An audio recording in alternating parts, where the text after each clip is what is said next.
नमस्कार दोस्तों, आज आपको सुनाने जा रहा हूँ महाभारत की एक कम सुनी हुई कहानी। आजकल चुनाव का माहौल अपने चरम पर है और ज़रूरत पड़ने पर पॉलिटिशियन अपने विरोधी पॉलिटिशियन के सामने भी हाथ जोड़ता है।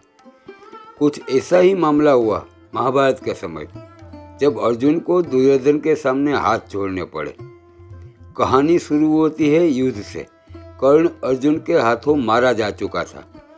अब कौरवों के सेनापति थे भीष्म पितामह। फिर भी कौरव सेना हार रही थी।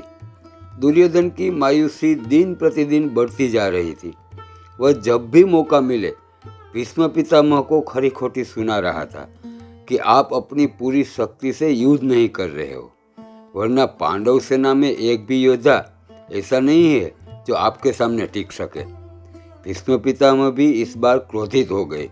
उसने सोने के 5 तीर निकाले और हाथ में लेकर कुछ मंत्र पढ़े। फिर दुर्योधन से कहा कि कल इन 5 तीरों से 5 पांडवों को मार देंगे। लेकिन ये तो दुर्योधन था, ऐसे कैसे भीष्म पितामह की बात मान लेता।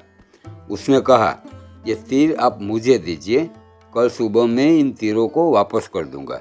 और वह 5 तीर लेकर चला गया। पर दूसरी ओर भगवान श्री कृष्ण को इस बात का पता लग गया। उसने तुरंत अर्जुन को बुलाया और पूरी बात बताकर कहा, तुम अभी दुर्योधन के पास जाओ और वे तीर मांग लो। अर्जुन आंखें फाड़कर श्री कृष्ण की ओर देखने लगा। मैं जाकर दुर्योधन से मांगू?